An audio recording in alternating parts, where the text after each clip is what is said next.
Kwa undani wa taarifa hiyo, mtazamaji, tunazidi kusonga mbele katika habari Upendo TV. Na sasa ni wakati wakulima nchini wakiendelea kushuhudia changamoto inayotokana na mabadiliko ya hali ya hewa yanayopelekea kukosekana kwa mvua za kutosha. Wataalamu wa masuala ya kilimo wametoa ushauri wa kuchagua mazao yanayohimili mabadiliko ya hali ya hewa ili kutoleta madhara makubwa. Mtaalamu wa mifugo na uvuvi Dr. Daudi Ruben amezungumza na mwandishi wetu Francisco Nongola, ambapo amesema kwa sasa ni wakati kuwa karibu na wataalamu wa kilimo ili kujua ni mazao yapi yanapaswa kulimwa zaidi. Tuungane naye Francisco Nongola. Katika kipindi kama hiki, wakulima wanapaswa kufanya nini katika shughuli zao za kilimo? Okay. Nashukuru sana ndugu mtangazaji.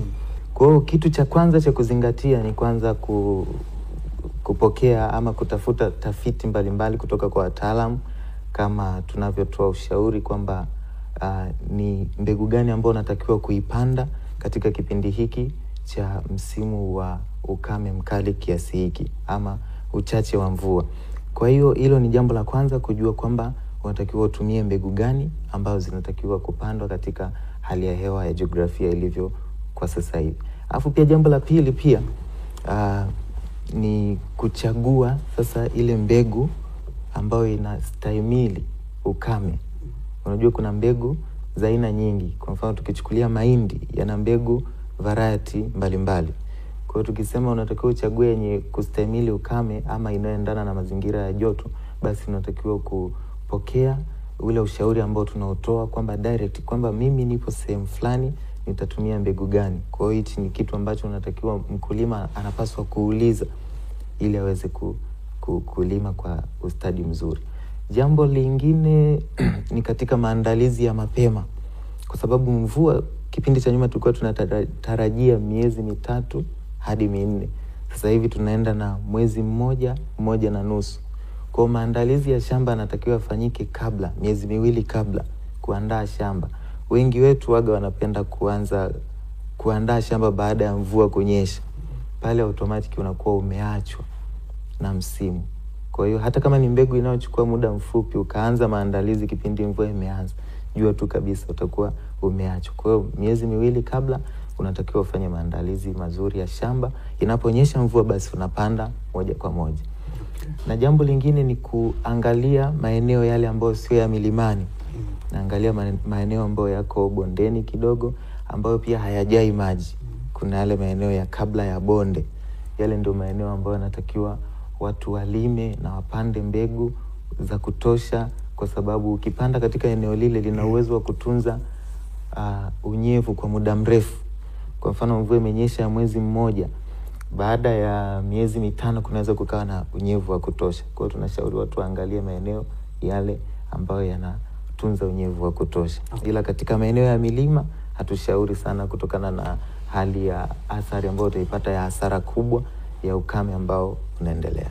Ni magonjwa gani hasa ambayo kwa hivi sasa wakulima wanaweza wakatarajia kuyaona mara kwa mara kwenye mazao yao, na wafanye kitu gani ili kuweza kupata tiba kwenye hayo magonjwa?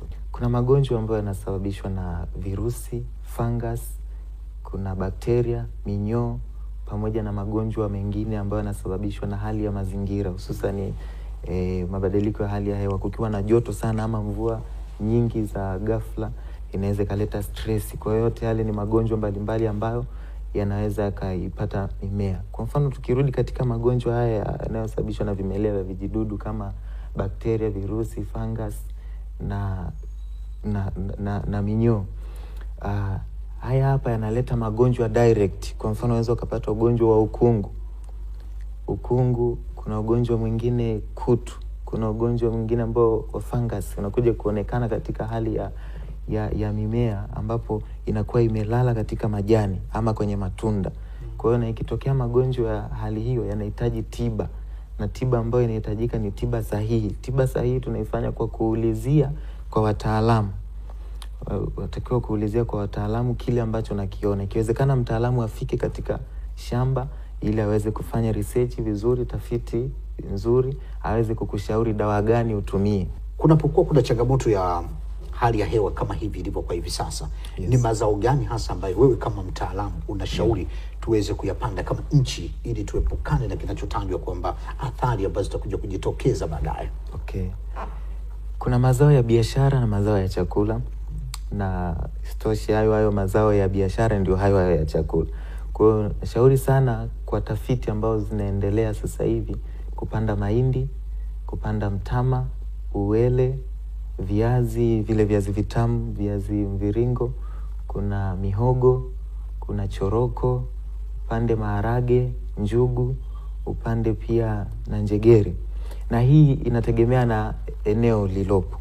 Kwa hiyo kuna mazao ambayo nimeyataja hapa, lakini inahitajika kama mtu yuko Njombe, yuko Arusha, yuko Morogoro, anatakiwa aulizie kwa mtaalamu, je, jiografia ya hali ya hewa kwa upande wangu, je, itakubali hichi kilichotajwa kule? Kama ni mahindi, kuna sehemu zingine mahindi hayakubali.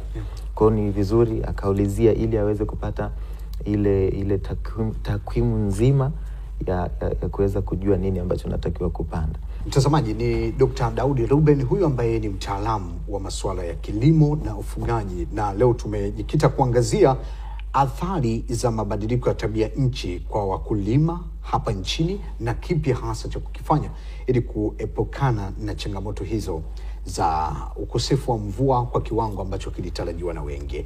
Katika majadiliano haya ambayo nimekuongozea, jina langu ni Francisco Nongolo, ni kurejeshe studio namba 2 sasa kwa ajili ya kuendelea na taarifa yetu ya habari.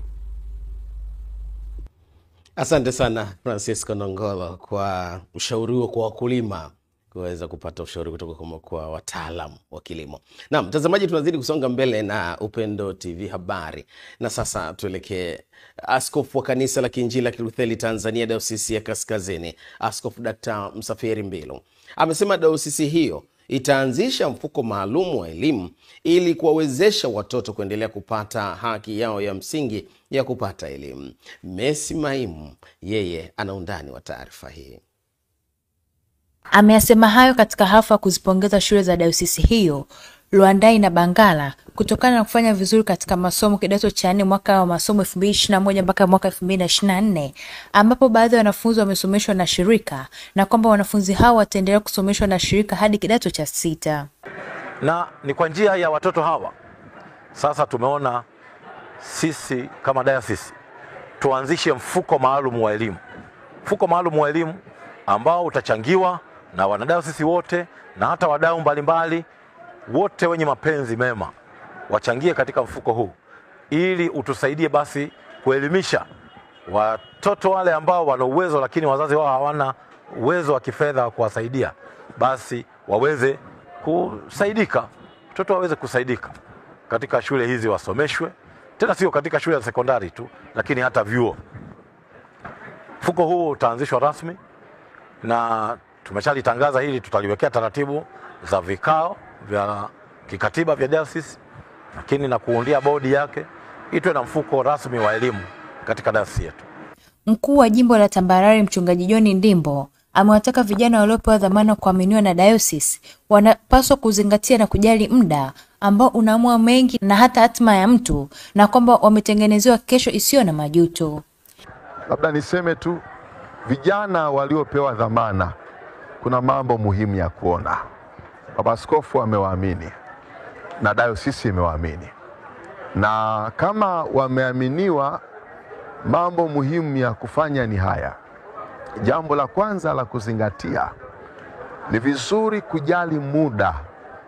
Nimepata muda mara kadhaa na kusema haya, muda unaamua mengi, hatima ya mtu. Vijana hawa wametengenezewa kesho isiyo na majuto, kwa sababu angalau wamepata mwanga, wanaiona dunia kwenye sura nyingine. Niseme mambo muhimu, lazima ifike wakati nao waangalie kipengele cha maadili. Maisha bila kujali, haswa kwenye kipengele cha maadili. Tuna wasomi wengi sana, kweli wamesoma, lakini kipengele cha maadili kikiwa dhaifu, mambo mengi yanaweza kuharibika. Nao baadhi ya wahitimu wakiwemo Helena Kaduma, mhitimu wa shule ya sekondari Lwandai, na Dickson Kika, mhitimu wa shule ya Bangala Lutheran Junior Seminary, wameushukuru uongozi wa dayosisi hiyo kwa mpango mzuri wa kutoa ufadhili wa masomo. Kwa upande wangu mimi nashukuru, nimependa hili jambo au nimeliona ni jema sana askofu kuweza kutuita na kutupongeza watoto wake. Lakini pia nashukuru Mungu hata kwa ajili ya matokeo yetu mazuri ambayo tumeyapata. Na wito wangu kwa watu wote waendelee kuziamini shule zetu za Lwandai na Bangala. Shukrani zangu pia nipende pia kuzielekeza vile vile kwa baba askofu tena kwa kuweza kutoa ufadhili huu ambao tumeupata na kuweza kusoma katika shule zetu za Bangala na Lwandai. Pia vile vile ndugu zangu ambao mko huko Tanzania nzima, sehemu tofauti tofauti, tunaombeni mtuletee wanafunzi katika shule zetu. Shule yetu ya Lwandai, shule yetu ya Bangala.